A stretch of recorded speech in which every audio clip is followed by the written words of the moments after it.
Salam Bapak Ibu, saudara-saudari yang terkasih di dalam Yesus Kristus. Saat ini kita mengikuti ibadah Pesta Pentakosta kedua. Ibadah kita untuk memperingati turunnya Roh Kudus. Sebelum kita memulai ibadah, marilah kita mempersiapkan diri dan hati kita untuk memasuki saat teduh. Saat teduh dimulai.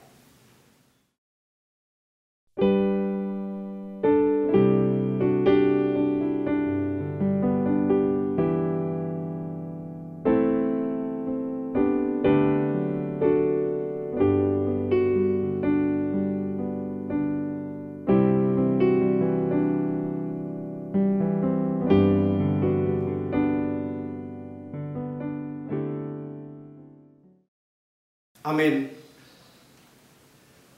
Marilah kita bernyanyi untuk memuji Tuhan dari buku Ende nomor 645 ayat 1 dan 2.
Di dalam nama Allah Bapa dan nama anaknya Tuhan Yesus Kristus dan nama Roh Kudus yang menciptakan langit dan bumi.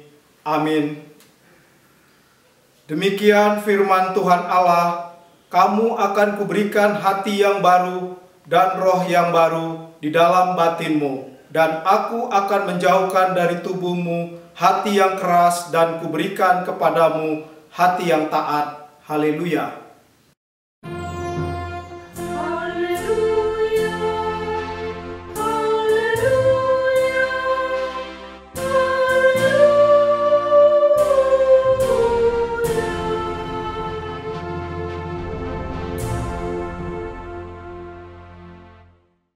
Marilah kita berdoa. Ya Tuhan Yesus, kami berterima kasih kepadamu karena Engkau memanggil kami masuk ke dalam gereja yang Engkau dirikan di dunia ini. Berilah Roh Kudus ke dalam hati kami, supaya kami mengaku bahwa Engkaulah sumber hidup kami, dan supaya kami bertaut dengan Engkau melalui iman yang benar itu, dan supaya kami dengan penuh sukacita memuliakan nama-Mu yang terpuji sampai selama-lamanya. Amin.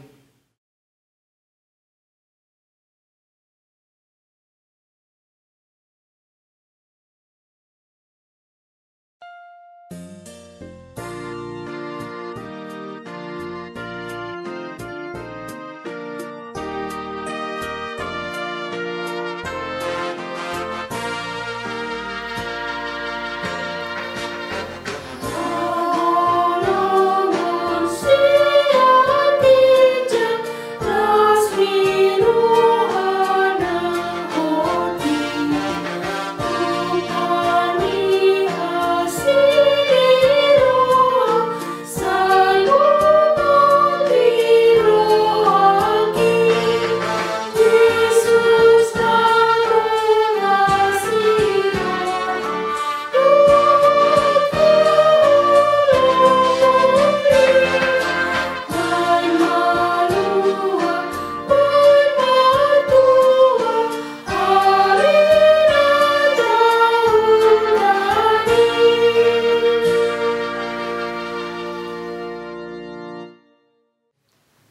Marilah kita mendengar hukum Tuhan dari titah kelima dan keenam. Titah kelima, hormatilah ayah dan ibumu supaya lanjut umurmu di bumi yang diberikan Tuhan Allahmu kepadamu. Titah keenam, jangan engkau membunuh. Demikian hukum Tuhan. Marilah kita memohon kekuatan kepada Tuhan untuk melakukan hukum-Nya. Ya Tuhan Allah, kuatkanlah kami melakukan yang sesuai dengan hukum-Mu. Amin.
Marilah kita merendahkan diri untuk mengaku dosa kita.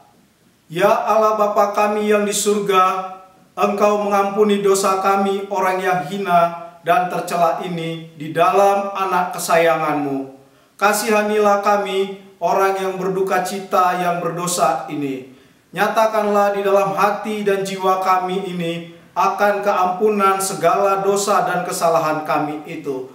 Karuniakanlah Roh Kudus bagi kami untuk memberi kekuatan, keteguhan, dan ketetapan hati supaya iman kami tidak tergoyahkan. Bimbing dan ajarlah kami, ya Tuhan, agar kami benar-benar dan sungguh-sungguh menyerahkan diri, hati, dan jiwa kami kepadamu saja sebagai korban yang hidup dan kudus oleh sebab anak-Mu Yesus Kristus Tuhan kami. Amin. Marilah kita mendengar janji Tuhan tentang pengampunan dosa. Demi aku yang hidup, demikianlah firman Tuhan Allah, aku tidak berkenan kepada kematian orang fasik, melainkan aku berkenan kepada pertobatan orang fasik itu dari kelakuannya supaya ia hidup. Kemuliaan bagi Allah di tempat yang maha tinggi. Amin.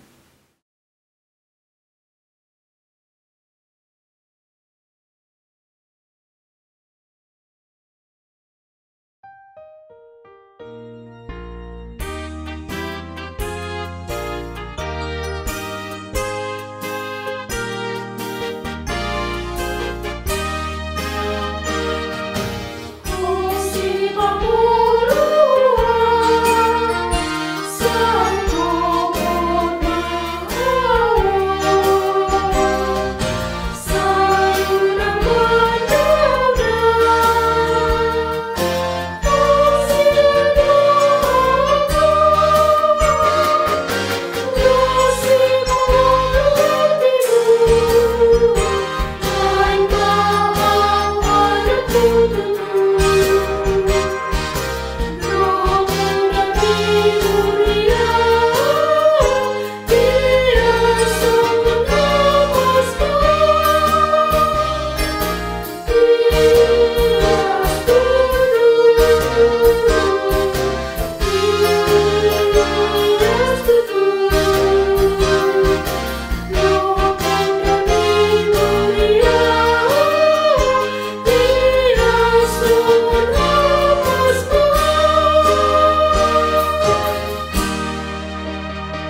Marilah kita mendengar firman Tuhan yang ditetapkan untuk pesta Pentakosta kedua yang diambil dari Keluaran 35 ayat 30 sampai 35. Pengangkatan Bezalel dan Aholiab.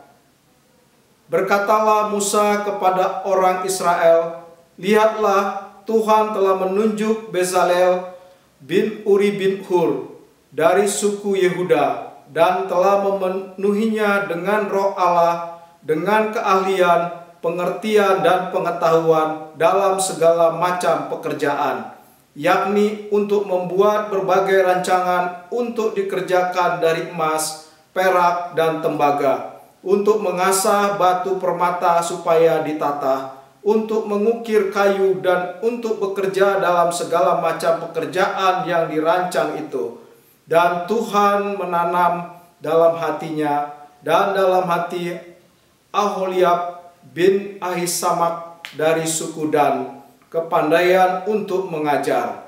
Ia telah memenuhi mereka dengan keahlian untuk membuat segala macam pekerjaan seorang tukang, pekerjaan seorang ahli, pekerjaan seorang yang membuat tenunan yang berwarna-warna dari kain ungu tua, kain ungu muda, kain kirmizi dan lenan halus, dan pekerjaan seorang tukang tenun, yakni sebagai pelaksana segala macam pekerjaan dan perancang segala sesuatu. Demikian firman Tuhan. Berbahagialah orang yang mendengar firman Allah serta memeliharanya. Amin.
Marilah kita bersama-sama mengaku iman kepercayaan kita sebagaimana teman-teman seiman di seluruh dunia. Kita bersama-sama mengucapkannya.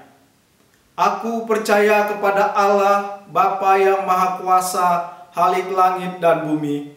Aku percaya kepada Yesus Kristus, Anaknya yang tunggal Tuhan kita, yang dikandung daripada Roh Kudus, lahir dari anak darah Maria, yang menderita sengsara di bawah pemerintahan Pontius Pilatus, disalibkan, mati dan dikuburkan, yang turun ke dalam kerajaan maut.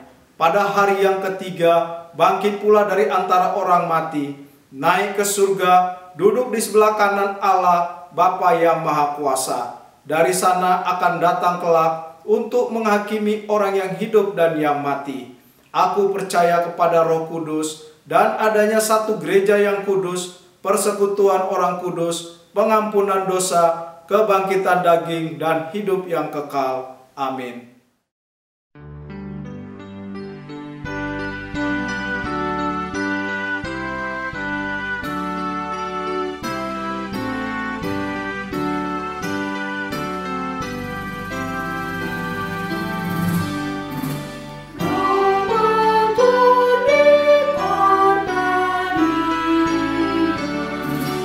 Dewa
Kita bersatu dalam doa.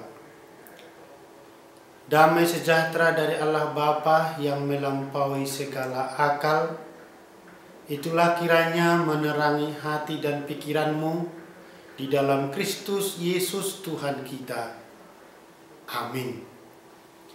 Saudara-saudara yang dikasihi dalam nama Tuhan Yesus Kristus, firman Tuhan yang menyapa kita dalam ibadah hari ini merayakan hari turunnya Roh Kudus yang kedua, tertulis di dalam 1 Korintus 2 ayat 1 sampai dengan ayat 5. Saya bacakan untuk kita semua, demikian firman Tuhan.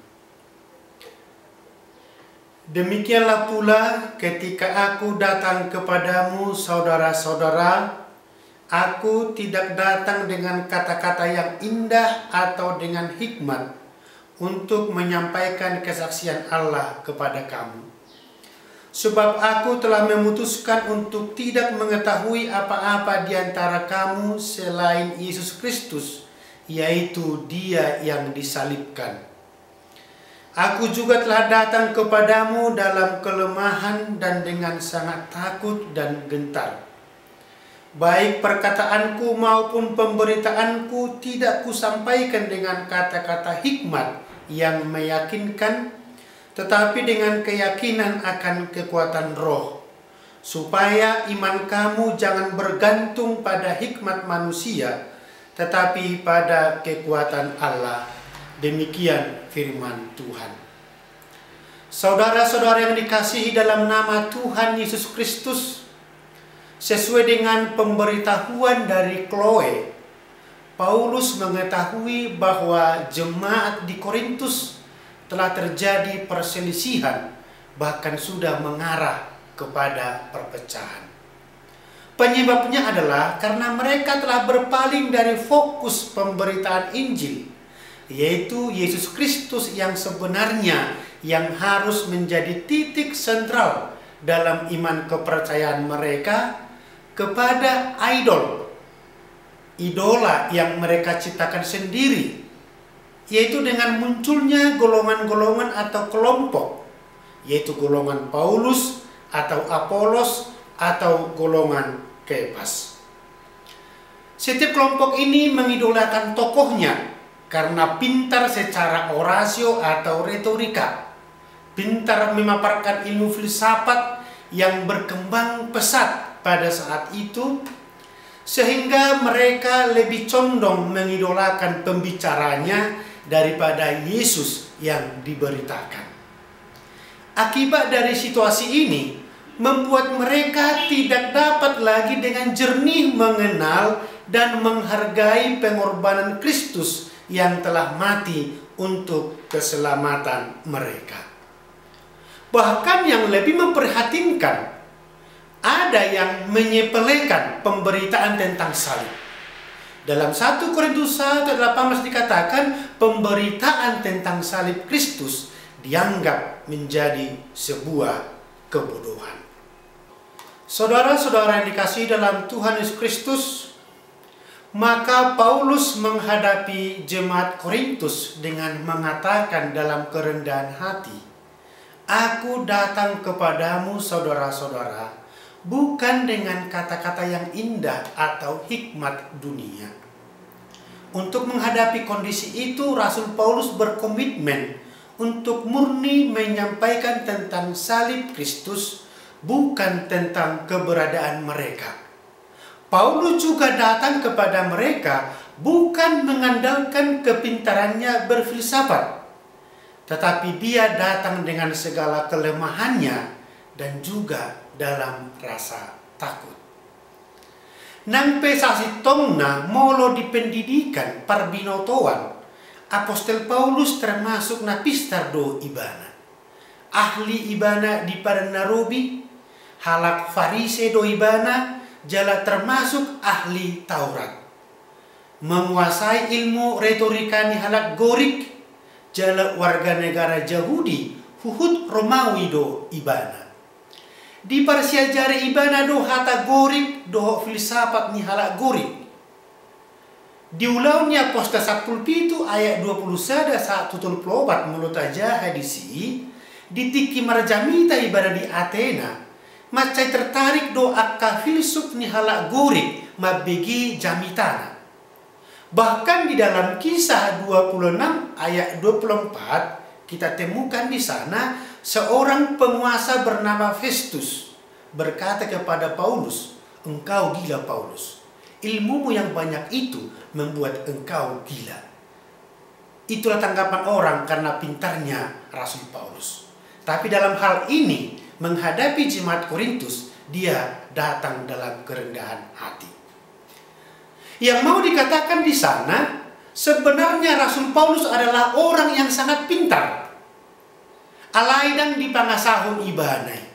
Terutama ilmu retorika yang sangat diminati pada saat itu untuk memberitakan Injil.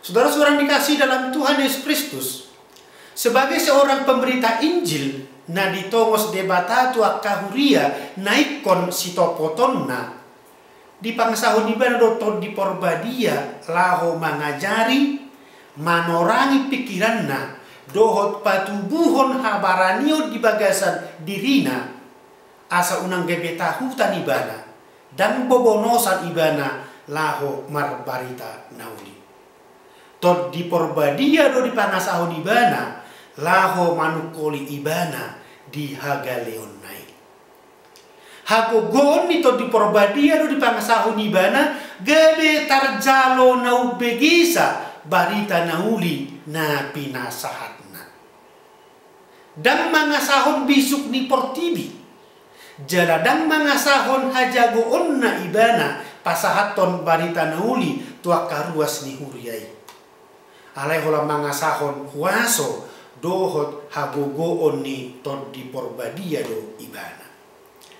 Saudara-saudara dikasih dalam Tuhan Yesus Kristus, melalui firman Tuhan hari ini, di paboa tuhita, di patuduho tuhita, jala ikon boto otta do, ikon tod di parbadia do nama ngajari parbarita nauli, pasahaton hatani debata akan ubegisa, jala ikot di parbadia do tong namia di bagasan rohani na ubegisa, asa mangulu, asa mangula, jala marparbue barita nauli i di rohan yakka nau begesa. Unang dipakai pikiranna laho mangatusi alai ikon marhite panuturion pangajarion dito di porbadia do asa marparbue hatai di bagasan mulutta.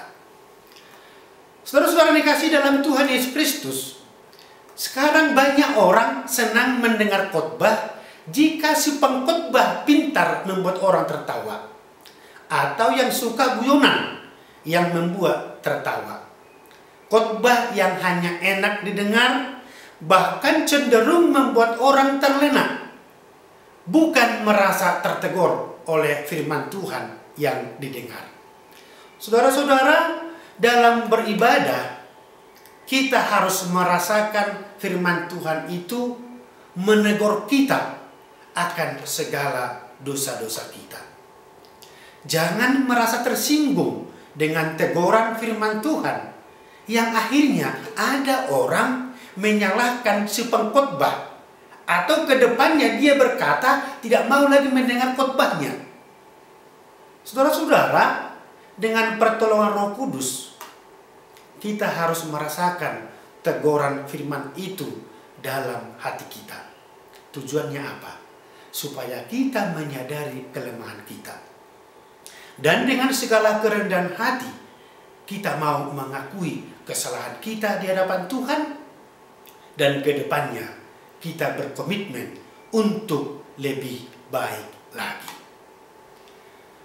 Kemudian, kita jangan merasa benar dengan pola pikir kita, dengan analisa logika kita, dan mengandalkan hikmat manusia. Tetapi melalui firman ini kita diajak mari bergantung kepada kekuatan hikmat dari Allah, supaya kebenaran yang sesungguhnya kita temukan dalam hidup kita melalui pertolongan Roh Kudus. Maka di minggu perayaan Pentakosta kedua hari ini, kita disegarkan kembali supaya kita mengandalkan kuasa Roh Kudus dalam hidup kita. Seperti topik perayaan hari ini dikatakan di sana, hidup oleh kuasa Roh. Hidup oleh kuasa Roh. Memang banyak kemampuan yang kita miliki. Kemampuan berpikir atau logika kita dan pengetahuan yang lain. Tetapi supaya semuanya itu berguna untuk membangun iman, kita harus tetap memohon hikmat dari Tuhan supaya semua ilmu yang kita miliki itu efektif kita pergunakan. Berguna untuk membangun persekutuan yang baik dengan sesama, jangan menimbulkan perpecahan. Jadi dengan pertolongan Roh Kudus, kita dapat mencerminkan Kristus dari diri kita. Jangan hanya menunjukkan Kristus kepada orang lain, memperkenalkan Kristus kepada orang lain, artinya mengajari orang, menegur orang, mengingatkan orang dengan kesalahannya, tetapi dia tidak ada perubahan. Kelemahan manusia sekarang adalah apa? Kita sering mencoba memperkenalkan Kristus kepada orang lain, sementara dalam diri kita tidak kelihatan perilaku yang sudah didiami Kristus melalui Roh Kudusnya. Itu kelemahan kita saat ini. Hanya mampu menegur, tahu mengajari, tapi dalam diri sendiri tidak ada cerminan daripada buah Roh Kudus itu. Jadi hidup oleh kuasa Roh artinya hidup atau berbuat sesuai dengan tuntunan Roh Tuhan, yaitu memohon hikmat dari Tuhan untuk mendampingi pengetahuan yang kita miliki supaya menghasilkan buah-buah Roh itu sendiri. Di mana buah Roh itu dapat kita baca dalam Galatia 5 ayat 22 sampai 23. Itulah firman Tuhan yang menyapa kita dalam ibadah hari ini. Roh Kudus yang senantiasa memperbaharui dan kita tetap hidup di dalam Roh. Amin, kita berdoa. Bapa di dalam sorga, kami bersyukur Tuhan kepadamu dalam perayaan hari turunnya Roh Kudus yang kedua pada hari ini. Kami diingatkan oleh firman-Mu untuk tetap mengandalkan hikmat yang daripadamu. Jangan mengandalkan pikiran kami, kemampuan kami, kepintaran kami, hikmat dunia ini. Tetapi biarlah kami mengandalkan hikmat yang daripadamu, supaya kebenaran firman-Mu dapat kami mengerti. Jangan kami mengandalkan yang kami pahami, tetapi biarlah kami tetap menyesuaikan dengan kebenaran firman-Mu. Sehingga buah daripada firman-Mu, buah-buah Roh Kudus dapat muncul, dapat berbuah di dalam kehidupan kami. Terima kasih Bapa, berkatilah seluruh jemaat-Mu Tuhan, dimanapun berada. Berkati seluruh jemaat-Mu dalam setiap kesibukan mereka. Lindungi kami Tuhan, jauhkan dari sakit penyakit. Apalagi Tuhan, dalam kondisi sekarang ini, kami akan memasuki era baru dalam kehidupan kami. Dampingi kami Tuhan, jagai kami, supaya kami tetap sehat-sehat, jauh daripada virus corona, dan kami dapat beraktivitas dalam hidup kami sehari-hari.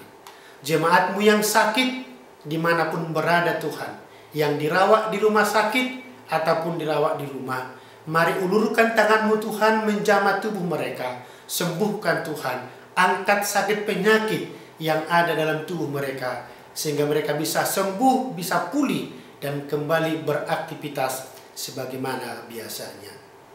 Terima kasih Bapa, kami mohon ampun atas segala dosa-dosa kami, agar kami layak di hadapan-Mu. Di dalam nama Yesus Kristus kami berdoa kepadamu. Amin.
Marilah kita menyerahkan persembahan kita kepada Tuhan, kita berdoa.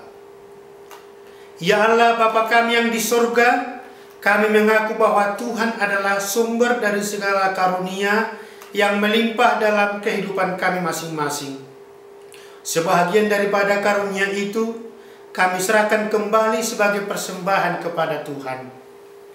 Terimalah dan berkatilah persembahan umat-Mu ini, agar dapat kami pergunakan untuk pekerjaan dan pelayanan kerajaan Tuhan di dunia ini. Bukalah hati kami untuk mengenal betapa banyak berkat dan karunia yang kami peroleh dari Tuhan, supaya kami senantiasa bersyukur kepadamu di dalam nama Yesus Kristus Tuhan kami. Amin.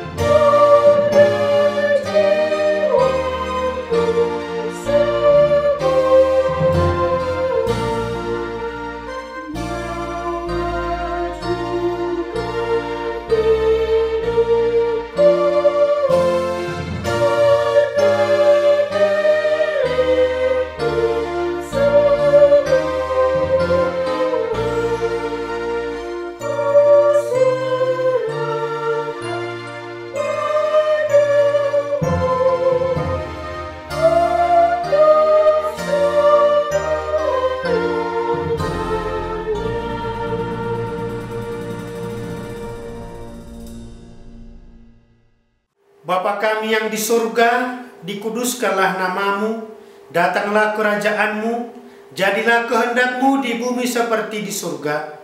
Berikanlah kami pada hari ini makanan kami yang secukupnya, dan ampunilah kami akan kesalahan kami, seperti kami juga telah mengampuni orang yang bersalah kepada kami. Dan janganlah membawa kami ke dalam pencobaan, tetapi lepaskanlah kami daripada yang jahat.